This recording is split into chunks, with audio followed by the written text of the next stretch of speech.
Представете си как морков или диня могат да се превърнат в истински шедьовър. Едно нестандартно изкуство, възникнало в Азия преди повече от 7 века, може да направи всяка храна необикновена. Нарича се карвинг и днес се практикува навсякъде по света, включително в България.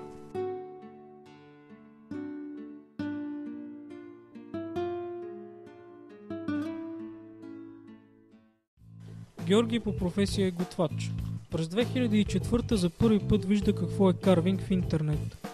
Макар да няма достатъчно информация по онова време, той решава, че би могъл да се научи. С малкото, което намира в мрежата и помощта на една преснимана в черно и бяло книга, Георги прави първите си стъпки в карвинга. Трудностите са по-големи, отколкото предполага. В началото не знаех дали ще мога да се справя.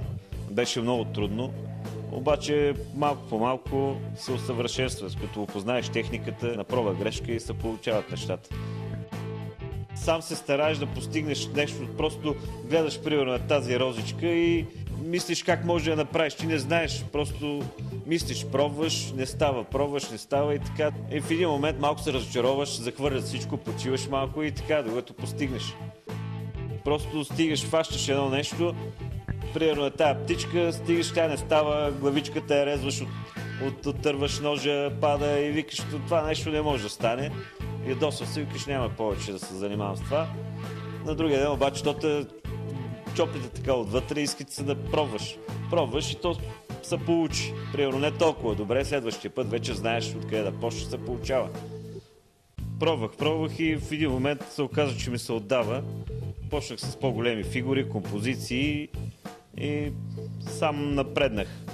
Но както всяка едно изкуство и професия си има трудности и така. С годините информацията за азиатското изкуство става все по-достъпна, а упоритостта на Георги дава своите резултати. И въпреки, че сам признава колко важен е опитът, у него няма съмнение, че за карвинга трябва огромен талант. Доза талант трябва. Това е както дърворезбат, ти можеш да искаш много това нещо, обаче като нямаш ръката, просто не се получава. Стигаш до един момент. И с карвинга така, стигаш до един момент, до елементарните цвечета, примерно, но могат да се направят. Определени, примерно 10-15 неща могат да се изучат, може да ги правиш перфектно, обаче оттам нататък талант си трябва. Днес вече Георги има собствен бизнес. Неговото карвинг студио внася красота на много празненства и официални събирания. Не се заблуждавайте обаче, че работата му е лесна. Макар с привидна лекота да оформя различни фигури от храна пред себе си, занаятът му изисква много труд. Преди Нова година имах голяма поръчка, 30 тикви, примерно около 3 кг.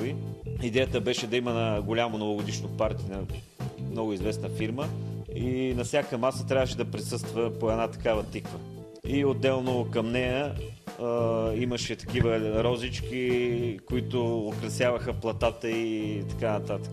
60 кг като килограми беше тиквата и още около 40 кг моркови, ряпа и така нататък. 3 дена. 3 дена, като съм спал сигурно около 3-4 часа, само за да се почина по-малко и така. Трудът обаче се заслужава. Направеното от Георги с лекота приковава вниманието на всяко тържество. Той не съжалява, че творбите му не могат да се запазят за дълго във времето. Приема го като предизвикателство и се опитва всеки път да прави нещо ново.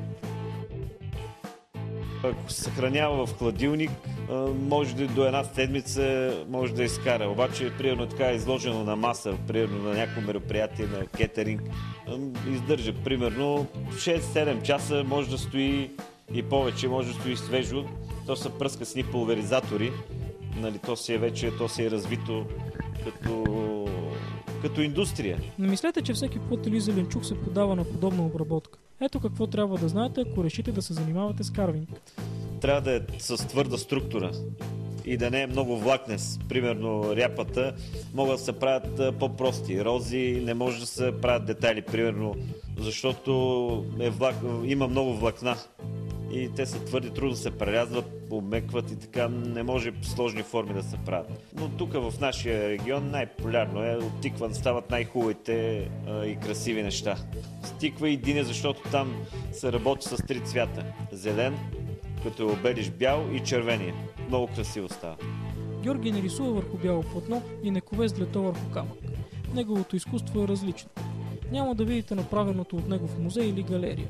Творбите му не остават за дълго във времето, но за сметка на това остават в паметта на онези, които са ги видели.